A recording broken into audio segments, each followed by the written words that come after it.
Ladies and gentlemen, welcome to another exciting episode of The Inside Factor, where we bring you uncensored and unfiltered news. I'm joined here today by Phakamile Majola, a media strategist, as well as Kim Heller, a media strategist as well as a political analyst. Guys, welcome to my tea party. Now, Kim, I want to start with you. I want to find out, how was it like growing up as a South African, especially a white South African during apartheid? Well, as I say, every single white South African in this country, including myself, past, present, or future, is a child of privilege. So I had a childhood filled with privilege, and let me say unearned privilege, because my privilege and my good childhood and financially secure childhood was done on the back of black pain that white people pretend that they didn't know about. But my privilege was the basis of structural oppression of what people call their fellow black South Africans.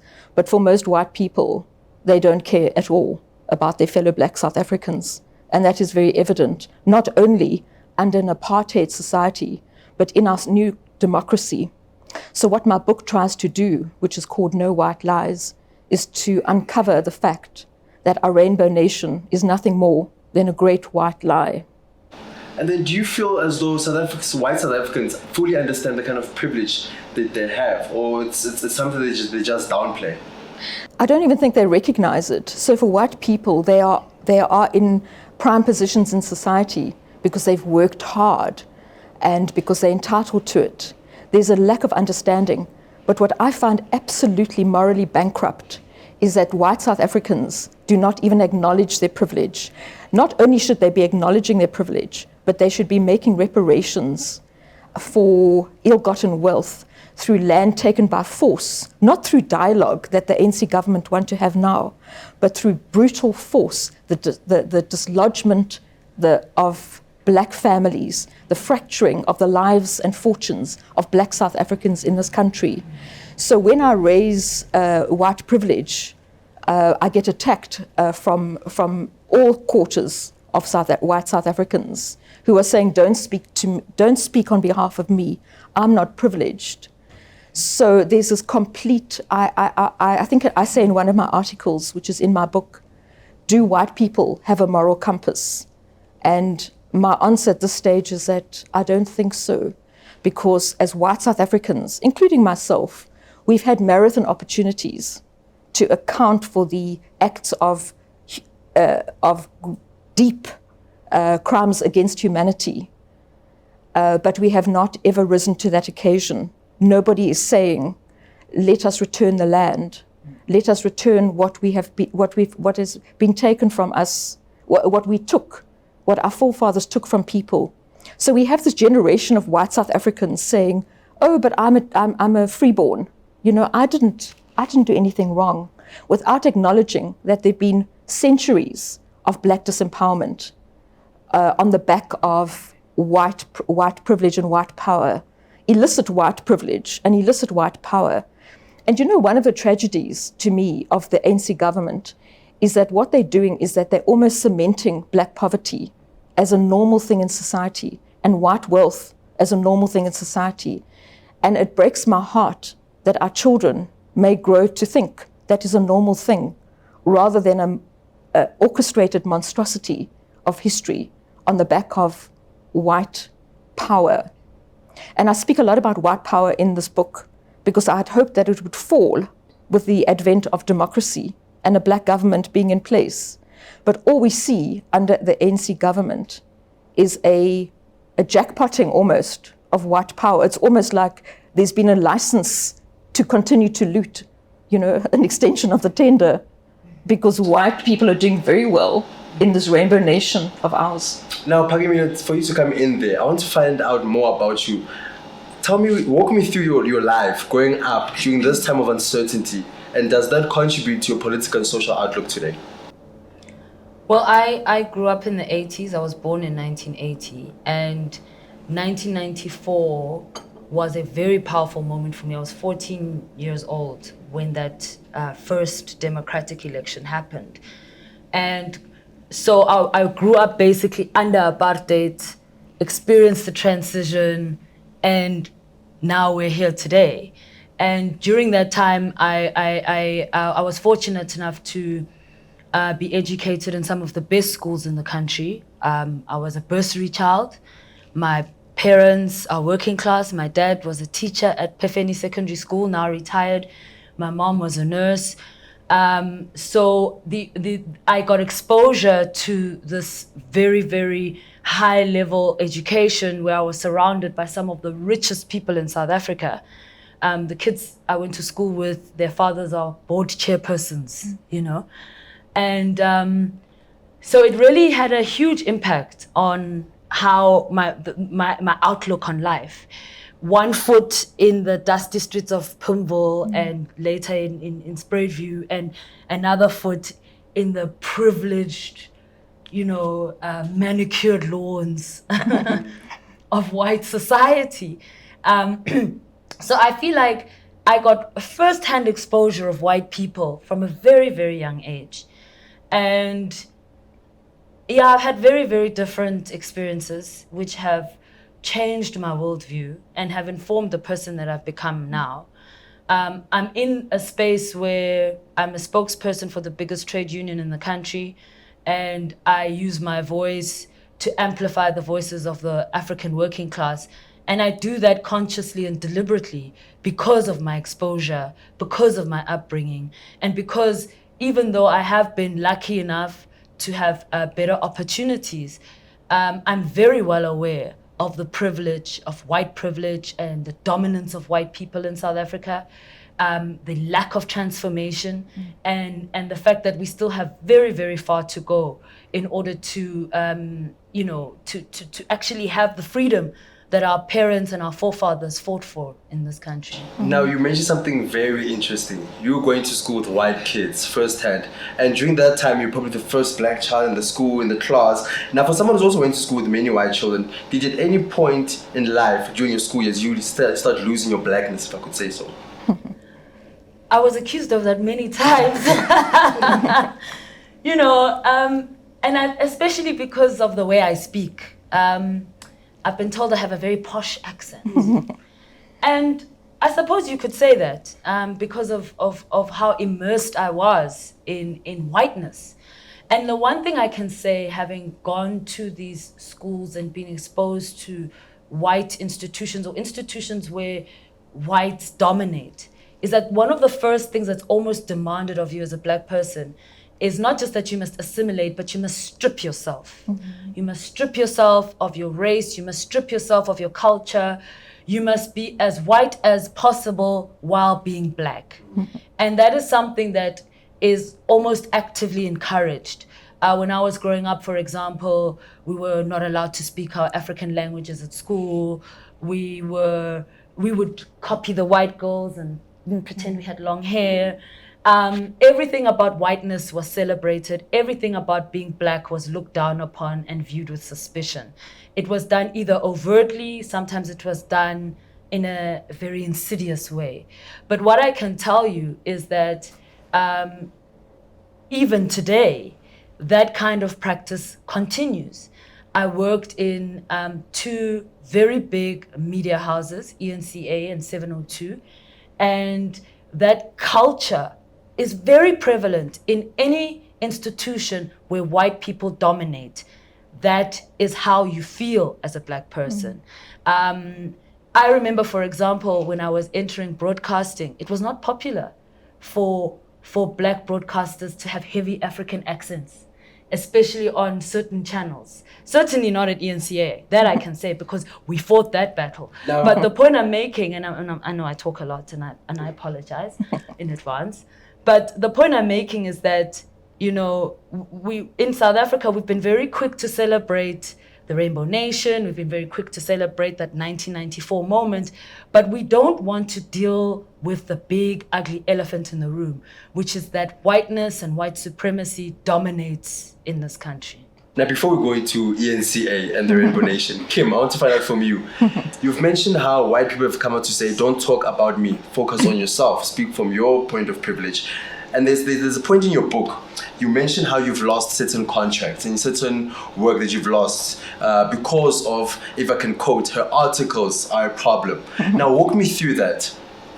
Well, I've lost numerous opportunities. I mean, I've become a pariah and in the corporate sector, and I think my views have rendered me unemployable. So I have to write books, and I'll continue to. But I think it's my experience is this experience of many people. This country is so caught in a single narrative, and I use possibly the better term is to say the master narrative, and the pun is intended on that. So I have dared to challenge the master narrative. I think journalists, and I mean, we've all come from that media sector, who have dared to challenge the master's voice, have found themselves economically stranded and unemployable. Despite being probably the best in the business, we are rendered unemployable because we have dared to challenge that.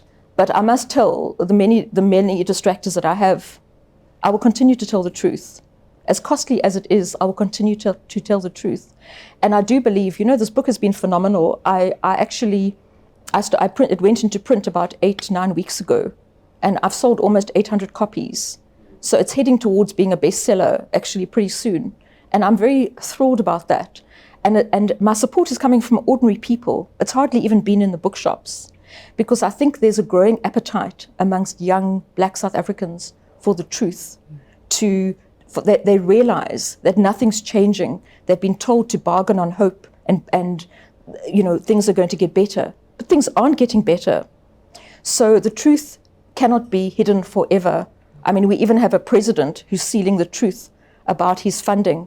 But I'd like to tell him on this platform that the truth about his funders is going to come out, because there are people who will relentlessly pursue the truth. The truth cannot be quarantined. Zondo can take a week off from the commission, but we're going to come back and we're going to be asking him difficult questions about where is Brian and why is there's the sudden blackout. So I think in the end, the truth will win. The truth will emerge about our public protector, for instance, who's been demonized. The truth will emerge about a president that we have who is little more than a media creation. I mean, anyone can challenge me about whether this man is a true leader or not. I would say no. Fact proves that this man is not a leader. He's constructed and manufactured by white monopoly capital and by the complicit media, who will continue to support him irrespective of what he does or what he doesn't do. I mean, there are big questions about corruption now, which were detailed in the Zondo Commission, but the media is mum about this. In fact, there's a deafening silence about this. I mean, God forbid this was Zuma with these charges over him. This country would be marching in the streets in these fake Save South Africa marches, But we have this absolute blanket of silence from the media. So there are some, including yourselves, that will speak out. And I must say, just to go slightly off track, I'm so delighted to be here. I'd like to say that Inside Factor was the first media agency or platform that asked me to be on the station. And I'm sorry it's taken so long to get here. But I have been absolutely fascinated and impressed with the work that you're doing. I've seen interviews with people like Judge Hlubi, who has been demonized and to such an extent. But when I've listened to the interviews, we are seeing a totally different version of the truth. So I commend you, and I really hope you go from strength to strength in telling the truth. No, thank you very much for that. Multiply yourself. Yes. Thank you. Now, Phakamile, I want to jump off to you now. We've seen how certain people within our country who stand up to speak the truth are now dealt with. Now, I want to find out your thoughts. We've heard Kim says she's lost contracts because of her angry political statements that she's uttered in the past. Now, how many of young Black South Africans face that kind of trauma in the workplace today? Mm-hmm. Oh, that's a problem in the workplace all the time. Anytime that you point out or stand up for yourself or try to advance an agenda of workers, you are going to find yourself in a situation where you are loggerheads with your employer. And if you just look at, I would argue that South Africa has probably some of the worst labor relations, just because of some of the issues that we find ourselves in NUMSA dealing with all the time.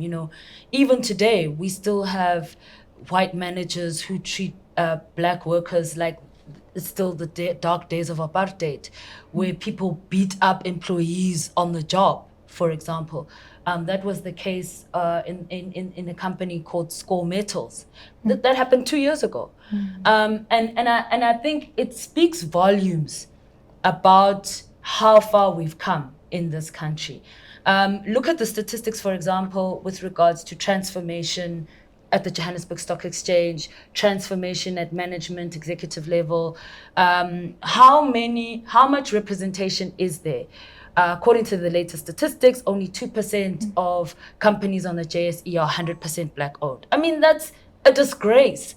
So when you really think about it, we have a black government that's been in power for more than 20 years. But look at the state of the economy. Who owns and runs and controls the economy? Everything about South Africa in 2021 still largely represents the makeup that existed pre-1994, where you have, pardon me, ownership and control of the economy in the hands of a small minority, where you have millions of black people languishing in poverty, unemployment, and inequality. So the question we have to ask ourselves is, what exactly was it that we fought for? And it's very clear that whilst the working class had demands, those demands were never met. What we're seeing now is the ANC continuing to entrench the dominance of white people in the economy, in our culture, in all aspects of South African life. Now, Kim, would you say that the ANC's alliance with COSATU to some way or another has contributed to the selling out of workers, to say? I'm wondering if I should take a sip of my tea now before I answer that very difficult question. Okay, let me put it down, actually. So I think that we have to face some realities that there are very few organizations in this country that are serving the working class. And perhaps that's deliberate, because you can't serve white monopoly capital and white power and also empower your workers. You have to make a choice. So perhaps never has there been such a stark moment of the choice that the government has made and its so-called affiliates as Marikana, because there was a choice to say, do I favor and stand with white profit, or do I stand with my own people? And do I need to say anything more? We know the choice that was made.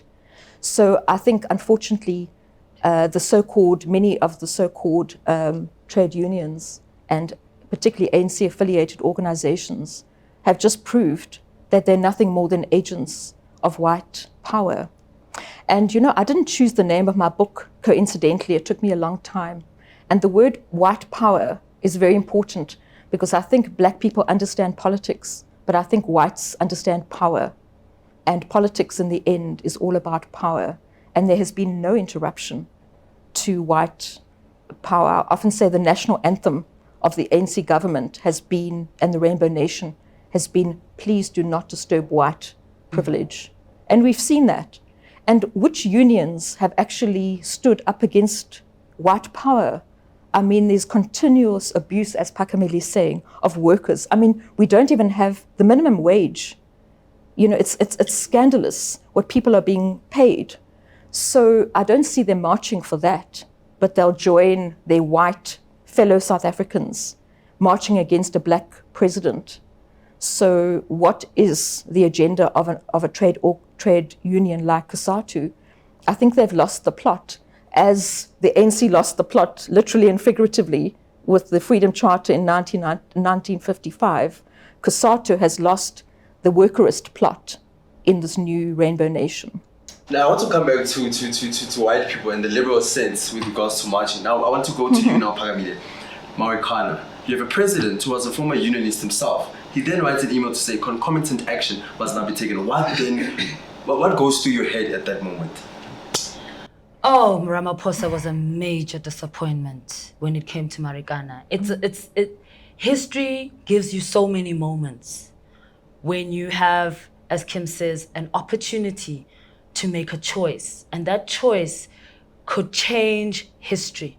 Marikana was a very powerful moment in history.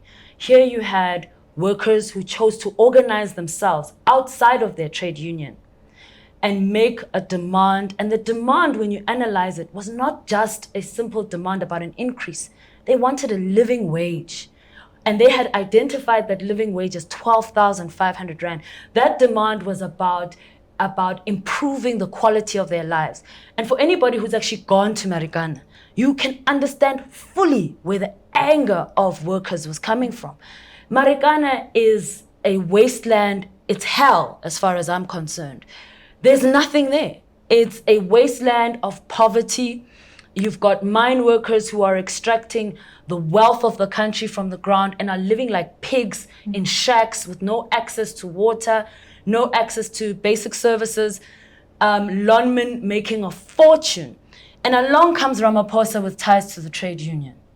You would have thought that in that moment, Ramaphosa would say, let's hold on. Let's hear what the workers have to say. Let's understand why have they chosen to sit on a kopi to make the demand as opposed to come to the boardroom to negotiate. What drove them to that point? What level of suffering could make you take such a drastic decision? He didn't do that. And he had all the power to change their lives in that moment.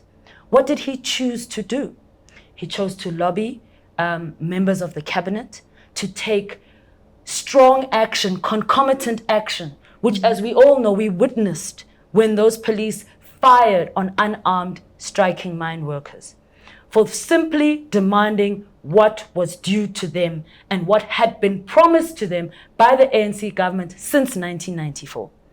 As a shareholder of a mining company, he knew that a mining house has a legal obligation to transform the immediate surrounding community through social plans. They submit social plans in order to get a license to mine. And Lonmin had not been adhering to that at all. And it was later discovered that they were shifting profits. This was the allegation that was made by progressive organizations like the AIDC, who said that this company was engaged in profit shifting. And so, so basically the full crime of white monopoly capital was playing itself out in this dusty little town of the Northwest. The ANC had an opportunity to right an ancient wrong, and they went and they sided with our masters. Now, Kim, doesn't that to some extent show you the anti-blackness of the ANC? Now, I'm raising this because some people have said if the miners were white, they would have been dealt with very quickly. They would have been given their packages. They would have been given better homes. The salaries would have been paid. But then it was black workers. That's why they had to die the way he did. Exactly. And I mean, actually, if we look back at the history of South Africa, we see even, I think, in the 1920s, the 1922 strike, where white miners were, their rights were accommodated and black miners weren't. But I mean, that was under an apartheid government. I mean, did we ever believe that under a democratic government, under a party that certainly I lobbied behind, and I used to worship the ANC government, the ANC as a liberation party, did we ever imagine that the same party would treat their own people in the same way as apartheid and colonial masters did? And that's a terrifying and painful reality. I'm going to be indulgent, and actually I'm quite moved by Phakamile's story. I'm just thinking, I don't know, you really need to write a book on this so soon, and the way you described it is so painful, actually. And we need to record these stories. For me, Marikana was a very important date in my own life, as it might be sheltered and white and protected, because I was a devotee of the ANC. I helped from 1994 in various ways, and I never would imagine that this kind of event would happen. And it actually I was so shocked by that and so heartbroken that it saw me moving to a political party, the EFF, on the back of my absolute disappointment with the ANC. But I haven't seen any activity, sadly, now that I look through lenses that aren't contaminated with nostalgia for this party, that the ANC has done anything that is pro-workers. And perhaps we need to face the stark reality that the ANC is not a pro-worker party, certainly not a pro-black worker party. So I think we have to look to, a body like NUMSA, who's, to me, possibly one of the only organizations that have stood their ground and have maintained a very strong position in terms of black workers. I'm sure there are others, but they certainly don't that doesn't exist in the ANC or amongst its affiliates. I mean, I met a member of the South African Communist Party the other day, and I said, "Oh, I didn't know that there were communists still in South Africa. Tell me, where are they?" Because the Communist Party has also become a lobby party for particular factions in the ANC. They seem more concerned about that, as does COSATU, with who's the president versus the fate of the ordinary day worker. I mean, both of those parties chose a capitalist for their president. So, I mean, what do we expect? We should expect nothing different. Now, with regards to the South African Communist Party, many have labeled the Capitalist Party. Now, Phakamile, would you say that to some extent, the South African Communist Party provides some sort of ideological back room for the ANC, if there is any ideology there? Well, I think, look, I don't want to talk too much about the SACP because I think their track record speaks for itself. The ANC has made it very clear that they're anti-working class. It doesn't matter what they say. Look at their actions. Look at how, at the very violent attack on workers over more than 20 years. Even now, the way I see it, what's taking place, where you've got massive retrenchments taking place in many companies, and many people will say it's because of COVID. But I would argue that it's not just COVID. I would argue that what's happening now is being allowed to happen, is being able to happen, particularly under this administration of Ramaphosa, because the goal is to restructure South African capital for the benefit of capitalists. So whatever small gains workers may have made over the last 20 years, all of that is being rolled back under the name of COVID.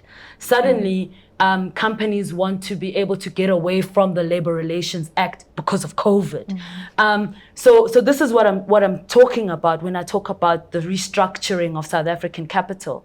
And the problem with the SACP is that they endorsed Ramaphosa and they pushed him as a candidate. And it wasn't just him.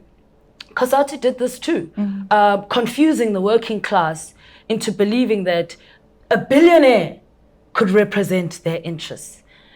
In terms of ideology, that's just not possible. The only way that is possible is if that billionaire commits class suicide. Ramaphosa there's no evidence of him ever committing class suicide. So, and I think what it's done is it's created, in my view, an opportunity for real socialist and real communist formations to come to the fore, which is precisely what NUMSA's been trying to do, certainly since 2014, when it took the decision to establish a workers' party, the SRWP. Obviously it still remains to be seen whether that was successful or not, but I do think what it's done is it certainly put real ideological socialism back on the map, where it's become very clear where the line is. The working class must understand that the ANC government are butchers and have not been loyal and never will be loyal to them. What the working class in South Africa is voting. It's voting machine. That's it. But in terms of the macroeconomic framework that's been in place, it's 100% anti-working class. The results are the 43% unemployment and counting. That's the expanded definition. Poverty levels, which are skyrocketing, and the most unequal society on earth. Now, I want to come back to the retrenchments, especially at SOEs. But before that, Kim, you joined the EFF. What made you join the EFF? Because what attracted you to that organization, and what made you leave?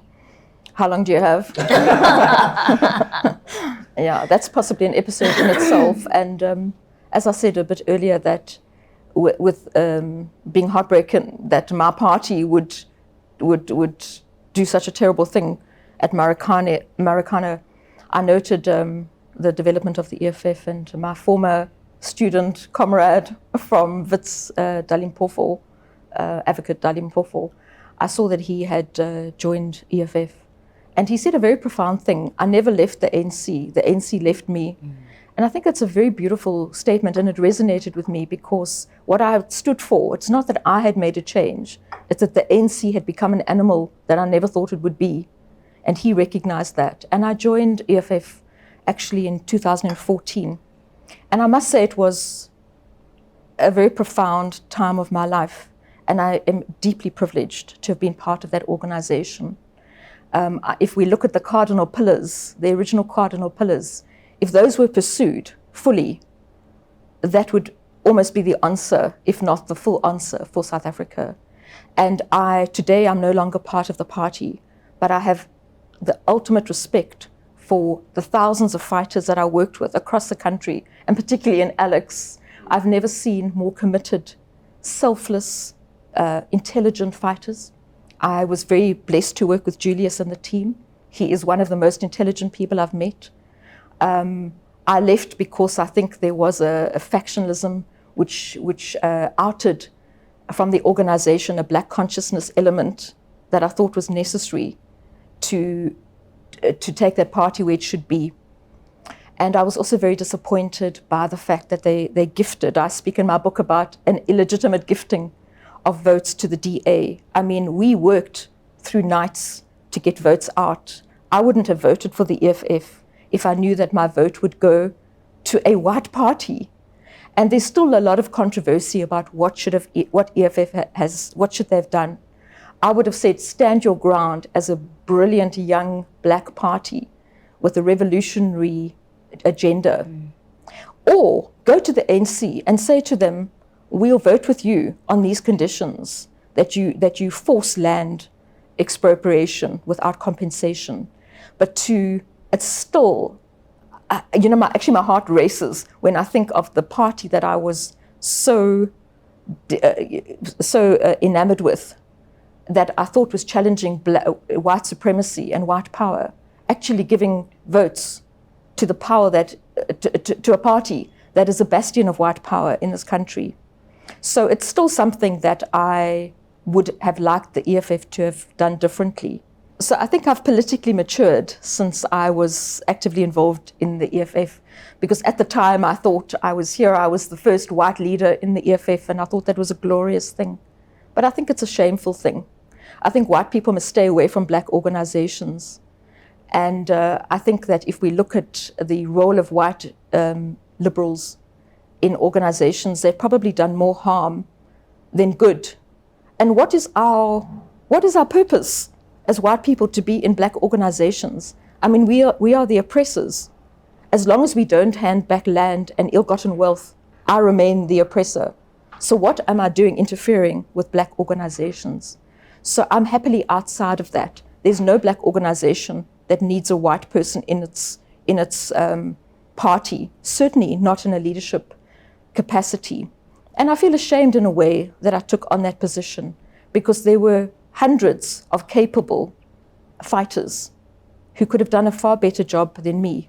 But I suppose it's the power of whiteness. I mean, at the time, I had like 46 requests or 50 requests a day for interviews. And I used to say to media, why are you speaking to me? I'm irrelevant. Go and speak to this person who lives in a shack in Alex, who's giving up everything to be part of this liberation movement. But the media is enamored by whiteness, So it's shameful, but I'm glad that I've had enough reflection to say I'm happily outside of the party.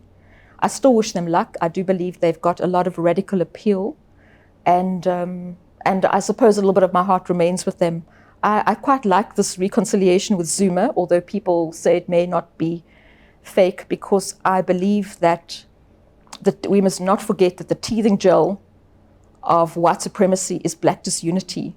So as a white person, I say any attempt for black unity is a very healthy thing.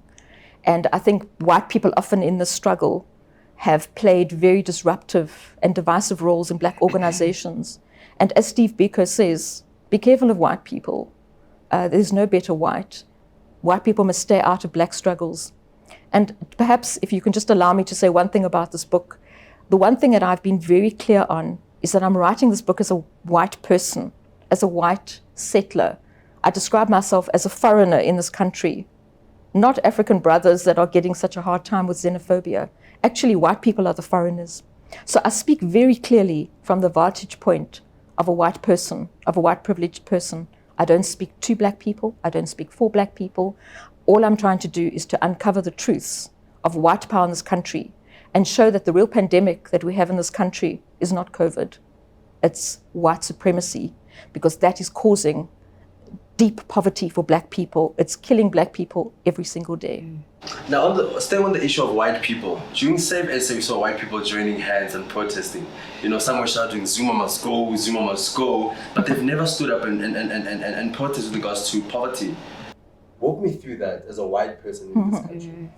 You know, white people, in a way, you know, I'm actually writing, this book is a teaser, not a teaser, it's a preamble almost to another book I'm doing, which is well in the works, on white supremacy in a post-apartheid society. And in a way, I almost say we must almost admire whites, because they know they're very good at looking after their self-interests. I mean, they're guided by that. They've maintained, even with a black government, their self-interests, which is white power over the economy. So, you know, the white power it's very, very, very positive. So white people will get involved in little side struggles like this anti-Zuma thing, the Save South Africa. In fact, the white voice in South Africa has found expression in an anti-Zuma war cry. But they don't speak about poverty. They don't speak about land. Because what will that mean? It will mean that we're dealing with the real structural issues in this country, the real sins of our past, the original sin in this country, and the greatest act of corruption ever done in this country was land theft by white people. But now we're having years and years and years of debate on how do we give land back? Can black people farm? What are they going to do with the land? I mean, it's absolute nonsense. And in fact, the tolerance that black people have for white society, I think must stop, actually. It's just absurd. And in fact, the tolerance is giving license to white people to continue looting from black people effectively. Phakamile, do you think black people are too nice? As she said, we keep on negotiating. We know how the land was taken. We know how we're dispossessed, but we keep wanting to ask and debate and go for all this parliamentary process. Do you think it's time for a revolution? And before you answer that, in Kim's book, she says the ANC has lost touch with the people. Do you fundamentally think that it's time for the ANC to leave? Oh, like yesterday. I feel like the ANC's time is done. And I long for the day when the electorate will, in their masses, feel the same way. Because we have been betrayed. And I don't know how much more evidence we need that this organization will never live up to the expectations which we had. Even the minimum demands of the Freedom Charter were not even met at that level. So I do long for that day when that consciousness will reach the masses. Do I think that black people are too nice? Well, I think it's more about how we've been manipulated. I think there was a great deal of manipulation that took place post 1994. Certainly this term Rainbow Nation, which I have a real problem with, I must say, was, in my view, a way of manipulating the masses. It was a way of delaying the revolution that needed to happen. Because instead of us demanding land, which was a burning issue even way before the end of apartheid, instead of demanding reparations as we rightly should have, instead of demanding that justice in the truest sense of the word was done and every single apartheid criminal was found and locked up, we didn't do that. A lot of things were brushed under the table. I think some of it had to do with, I'm trying to remember those days in the early 90s.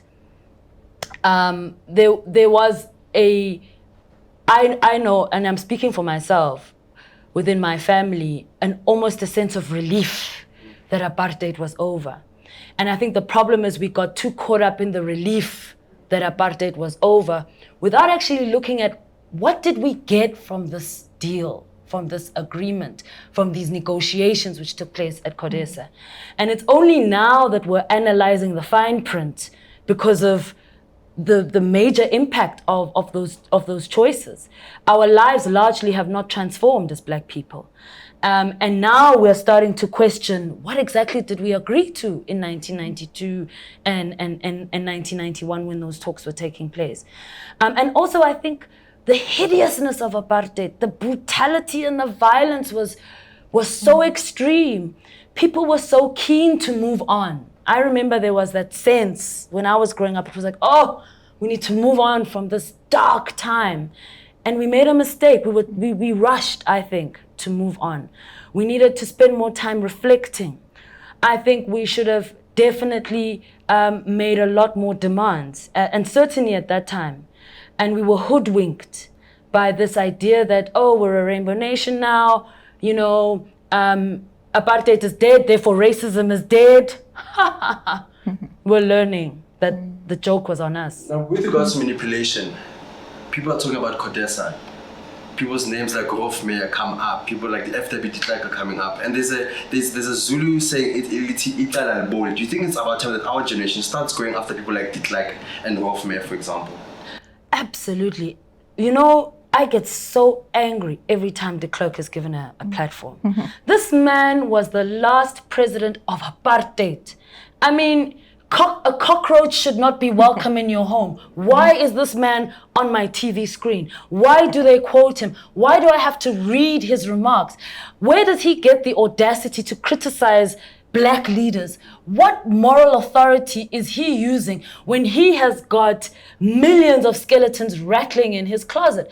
I feel that, when Kim talks about privilege, I feel like there's an audaciousness that exists amongst white people, which allows them to, like de Klerk, to, school us about good governance. Are you kidding me? De Klerk, it's a disgrace. And what I think is so painful about that is this is happening under our Black government. He was endorsed and embraced by the ANC. Let's not forget that the ANC swallowed what was left of the National Party, So those are some of the betrayals that I talk about when I talk about the ANC government.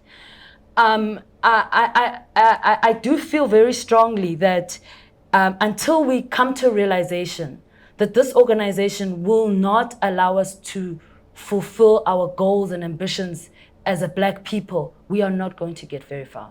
Now, Kim, in page 66 of your book, you talk about how journalism has been dipped in political partisanship. Walk me through that. Yeah. We must always be honest about everything. And hopefully, if anyone takes a message from my book, it's about I'm very honest and I'm telling things from a very true place of no white lies. And, I can't say I'm not partisan. When I write for an anti-transformation narrative. Oh my gosh, you see, I'm sure there's white men up there capital disrupting this tea party. But I write with a particular bent. I want transformation in this country. And I'm tired of the master narrative. And I will consciously and unapologetically say I'm writing from that perspective. But I acknowledge that. But that doesn't mean that I can't be fair when I'm faced with facts. And so that's what I regard as good journalism. But what we see in the mainstream press is, irrespective of fact, there is a propaganda being told. So we have the saint and sinner philosophy. I mean, Pravin Gordhan is a god. Sinner. He can't do anything wrong. And the same on the same side, Jacob Zuma cannot do anything right. And I write in one of my articles that even if Jacob Zuma saved a drowning child from a river, he would be seen as a villain in that case. He can do nothing right. And it brings to the fore, will this man ever get a fair and free trial? And I say no, because the media has already judged him. So it's deeply unfortunate. And I think I say in the book, when the truth dies, we die. Because we have to uphold the truth no matter what.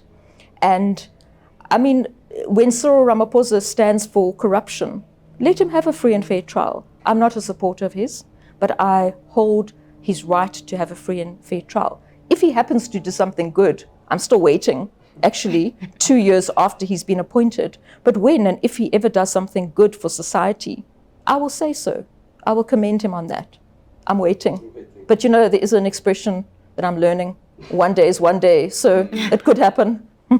Pamela, you're from a journalist. What goes on in the newsroom?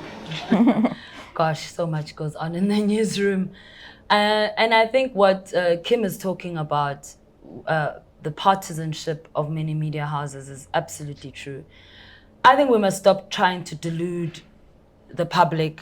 Journalists must not pretend that they can be objective. I remember having this debate with one of my former bosses at ENCA, who had a problem with the way I was characterizing the Fees Must Fall protests. He said I was being too personal about it.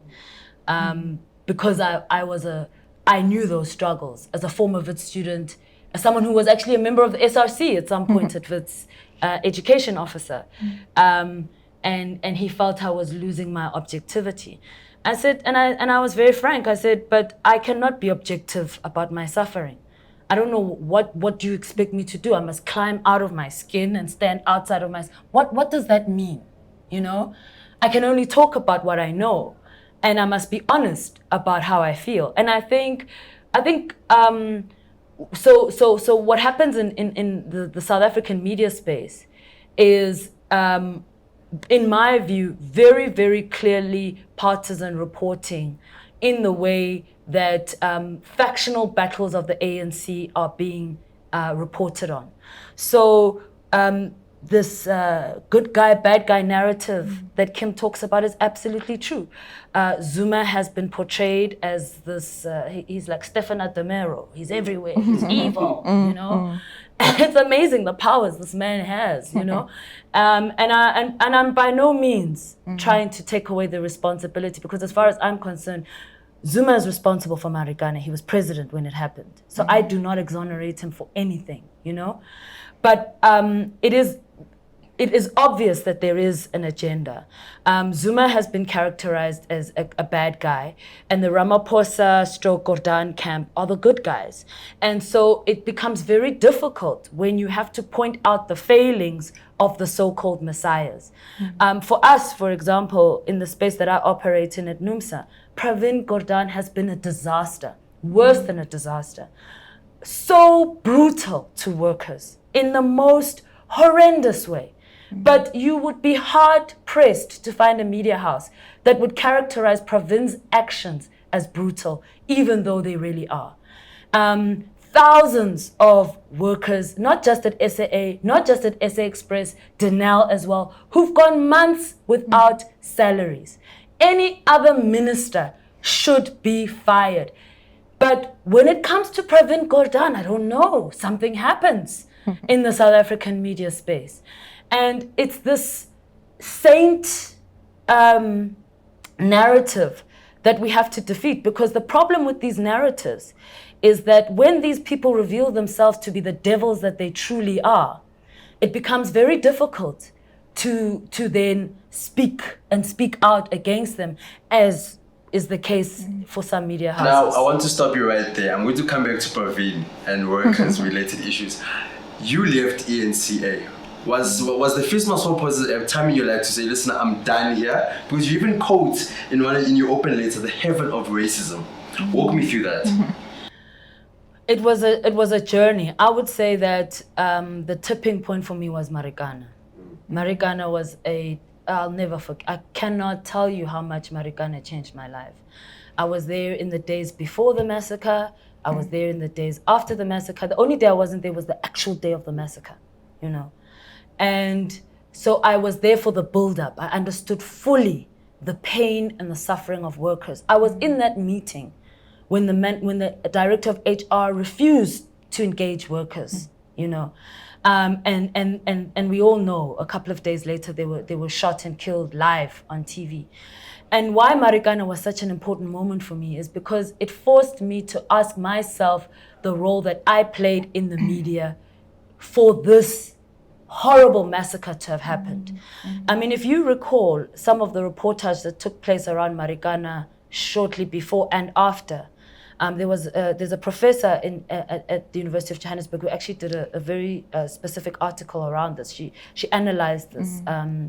And she spoke about how many media houses characterized workers as violent, being almost animalistic. And when that massacre happened, I had to ask myself deep questions as a journalist. Did I contribute to that narrative?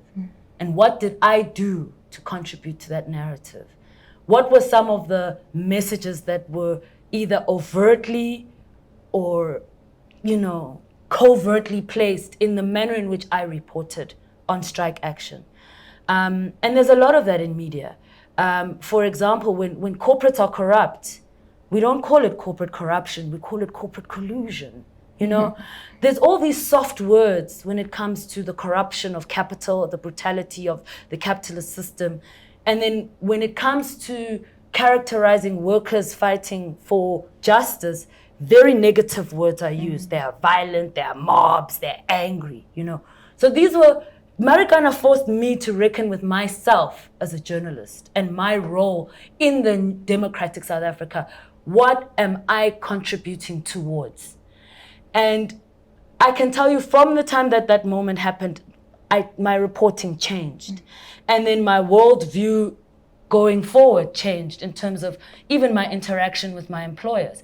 I started to ask questions and I wasn't afraid anymore.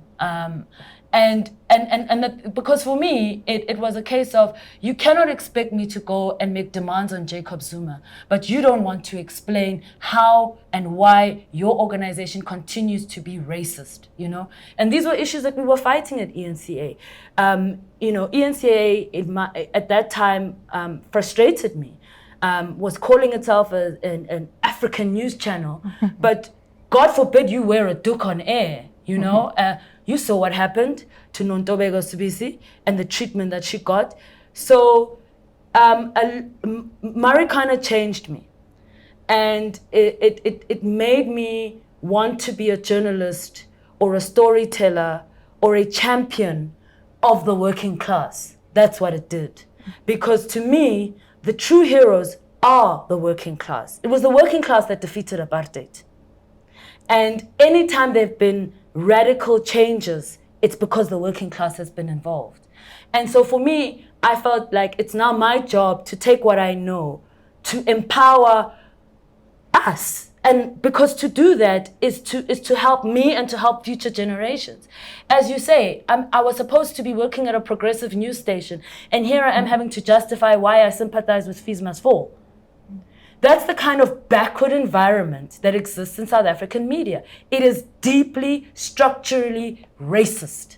Kim, do you think black South Africans are ready for a black-owned media company? And I'm asking this because at some point or another, you were very frequent on ANN7, and we saw how that got shut down. Do you think that the capitalists in this country, or the powers that be, would allow for a progressive black-owned media company to be out there and be progressive without them being certain elements to shut them down?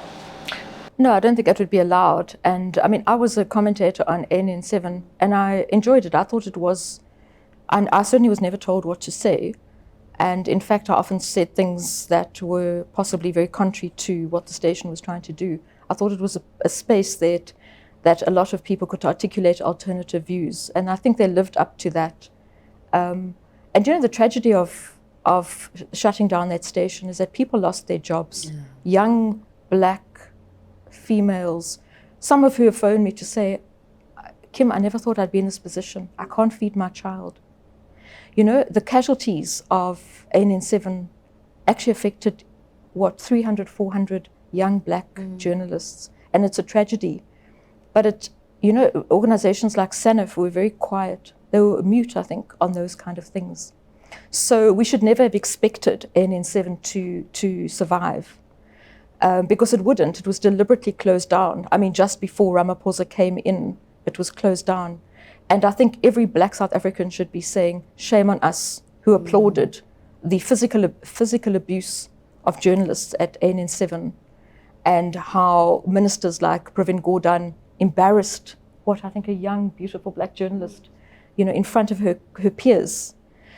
But I think we have to question, maybe your question goes further than that, is what do black people actually want? Because I think the black mind in South Africa is so occupied by whiteness that black people themselves would rather trust a white media group than a black media group. So black people in this country are just entrenching and enhancing white supremacy. They're not fighting against it. So why are they frequenting and the regular patrons of news channels that speak against them and put them in a secondary position, who applaud whites all the time and consistently degrade the dignity of black executives, whether they're in government or in the private sector? So the question we should be asking is, why are black people in this country allowing themselves to be the enforcers, perhaps, of white supremacy by favoring white media, by favoring white companies, by favoring white products, white languages, white culture? I think we are in a crisis. That the state of the nation is in crisis, not because of COVID, but because of untreated white power in this country. Now, in your book, which has to be my favorite part of the book, you talk about state capture. So I want to find out from you, what are your thoughts on the Zondo Commission today? Well, there's... Do you want a sip of tea? No tea. I don't need any tea to say what I'm going to say. The Zondo Commission has become a chamber of black-on-black violence. And because once again we see, and one of my criticisms, and I don't think it's come out in the media at all, is, look, the scope of the Zondo Commission is severely restricted, but deliberately so, because we want to enforce this image that black people are corrupt. I've decided actually that black people are very bad at state capture, because if they can only capture, and if it's true, they can only capture 4% of Eskom contracts, I think they must try and learn from white people how to capture the state. And then black media and black activists and black politicians are so worried about that 4% that Brian Malefe speaks about. What about the remaining percentage? We leave that to whites. Whites have the lion's share of land, they have the lion's share of business, they have the lion's share of the economy, and black people are fighting over those crumbs. And I said in another interview, but I would like to repeat it in this one, is that if black people are only interested in the crumbs, that's all they deserve. Phakamile, with regards to state capture, we've seen how black executives have been removed and white executives has now come in. Do you think that this is now prevalent under this administration, that it's deliberately being done? Well, I think there's certainly an argument around that, because it does seem very clear that the Ramaphosa administration is a slave to whiteness and to white privilege and to white monopoly capital. I think that's very clear. And we've seen a lot of reversals around transformation gains. But I think we also have to go beyond just black and white. I think the demands have to be about breaking down class as well, because our biggest problem is we are being distracted by the factions of the ANC. Sometimes when I watch Zondo Commission, I feel like that's kind of what it is. I feel like I'm watching the factional battles of the ANC playing themselves out in front of the public. And those are things we have to ask deep questions about. When you are promoting a particular narrative and you're anti-Jacob Zuma, for example, but you're pro-Ramaphosa, what do you think that means? What does it actually mean in the lived experiences of ordinary South Africans? And this is why, for me, I don't think we are going to get any, truth or justice. If I might be cynical, but I'm not expecting that from the Zondo Commission. There's been a lot of interesting testimony, but I'm also thinking about all the other commissions that have come before that. We had the one on the arms deal. We had the Marikana Farlam Commission. What came of those commissions? What were the outcomes? Which ministers were fired, dismissed, or prosecuted as a result of those commissions?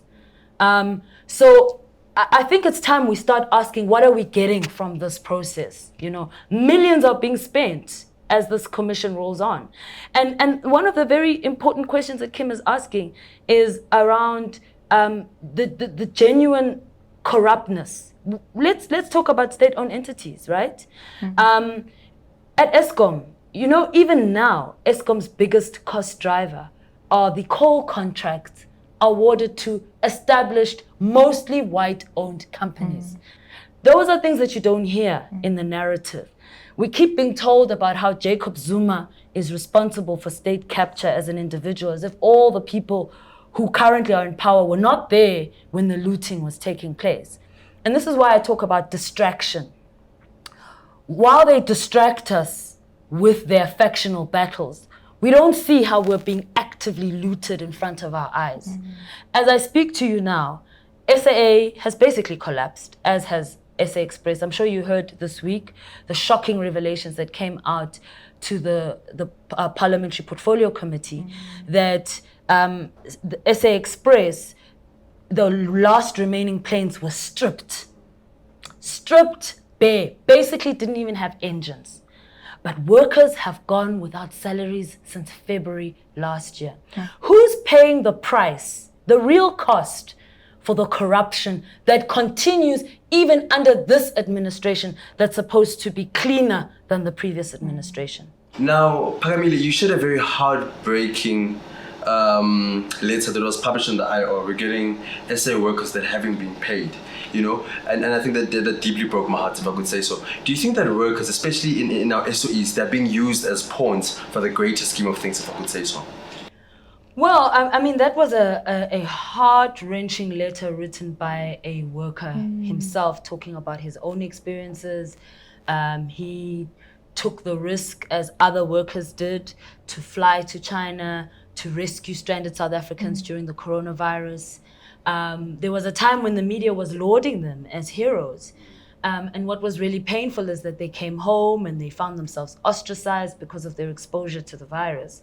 But what was deeply, deeply painful was how the government treated them, that they had to go months without pay and suffer the indignity of not being able to take care of their families when originally they'd been able to do so, you know. And I really do believe, for me, that is one of the greatest failings of the ANC government. The indignity with which workers and their families are treated by this government, with absolute disdain, with, you know, so it's when you say that workers are being used, definitely used for voting, but also very disposable when the ANC decides that's the course of action it wants to take. Right now, the macroeconomic framework that we are pursuing is one where you've got, you know, ratings agencies which are demanding that government must cut back on social spending, must reduce the size of the public sector. And as a result of those demands by foreign white monopoly bankers and capitalists, the ANC government is literally taking a sledgehammer to workers and their families, slashing jobs, slashing incomes, refusing to adhere and uphold an agreement, for example, in the public sector. Workers are basically paying for the failures of this government. I've not seen strong action, really, to back up the tough words of the president when it comes to corruption. I would have thought that heads would have rolled by now when you hear the dire state of some of our state-owned entities, when you look at what's happening in the public health sector, you would think that radical decisions would be taken in the interest of the majority at this point. But instead, they are sticking to these tied and failed strategies of austerity measures. And because it's black people who are going to suffer, it's okay. And that's what's so painful about having to witness this process for me. Now, Kim, in your book, you mentioned how black people are children of the lesser God. Now, we've heard how Phakamile has spoken about the treatment of workers. Does that not make you believe that indeed maybe we are children of a lesser God? Well, you are children of a lesser God if white monopoly capital and white power is the God in this country, and that seems to be the case. And it's a God that remains. In fact, the ANC government is in the courtesy of a white God. And so as long as that remains, black people will be children of a lesser God. As long as black people are aspiring to be white and looking for white affirmation, they will continue to be children of a lesser God. And that's why I speak about the fact that we need to shut down this rainbow nation, because it actually has created a stillborn democracy. It's made sure that black liberation is nowhere in sight. And the only way out of this, and I speak again as a white person, is to put the dignity of the black child first. If white people want to stay in this country, they shouldn't be the guards. They should be visitors who behave well and do not loot from the real owners of this country. But I think the problem actually is that black people are far more interested in what white people think of them than in what they think of themselves. And I think the trauma of apartheid and colonialism lives with us today. So I'm hoping perhaps it's the generation of my age that have failed to revolutionize or bring about real change. And we're going to hand over that burden to our children. And hopefully they can do better with bringing about fundamental change so that the guard of this country is black liberation. And that has to be first and foremost. I mean, the one thing perhaps we haven't discussed today is the issue of land. You know, you're guardless if you remain landless, actually. And this whole situation of land being delayed is land that's never, I've said in many interviews that I don't believe that the ANC will ever touch white land. Land will remain in white hands. Maybe a little bit of unoccupied or unprimed land will be given back. But the majority, the tracts of profitable land will remain in white hands. So who is God in this country? Is it not the white man? So perhaps we need to look at the profound Steve Biko quote, "Black man, you're on your own," truly. Now, Phakamile, do you think we're being too hard on the ANC with regards to land? Because we know how it was formed, the Freedom Charter, and that's why, if we could say that Pan-Africanists left that organization, because they realized we're not going to get our land here and form the PAC. Do you think we're being too hard on the ANC? No, not at all. I think we're actually not being hard enough. I think we're not making enough demands on the ANC. They are the governing party. They're supposed to represent the demands and the desires of the masses, and that's the working class. And what we need is a working class agenda. But when look at our economy, nothing about our economy speaks about pursuing a working class agenda. They've handed everything over to private capital. I mean, let's use the coronavirus pandemic as a classic example. Here you had an opportunity to actually make demands on white capital for the very first time, as dictated to by a global pandemic that was, had taken over the world. You could now make demands on white capital. Oh, but the ANC didn't do that. They would never do that. If you look at how they responded, the banks, for example, were given a choice about whether they should give payment holidays or not. Other progressive countries told the banks, there is a pandemic, you will not demand loan repayments. But our government, I could literally imagine Cyril dialing Rupert, and Rupert telling him exactly what he must do. And you could see it. You could see, based on the choices and the decisions that were made, that we even have to have a debate about providing relief for families, and the automatic response is, oh no, we don't have money. Oh no, we don't have money. But we must find the money. We must find the money because these are unprecedented circumstances where masses and masses and masses of people are dying and will continue to die until radical intervention takes place. Even on the issue of the vaccine, do we know whether every single South African is going to access that vaccine for free? And when? So the thing about the virus is it exposed very, very clearly what are the priorities of government. And so far, the priority of government has been to please white monopoly capital without disrupting it in any way, even though the virus has disrupted it, but to ensure that certainly those big players are able to maintain their control of the economy and over this country. Now, Kim, as we go to the end of our beautiful tea party, what is your wish for South Africa? Well, I think can I use my white privilege and speak about three things. First of all, I think we can't speak about justice and liberation in this country without land. And perhaps it's strange for a white person to be pushing this, but I'm recognizing that the terrible disservice that we've done as white people in this country. So land must be returned without condition and without compensation.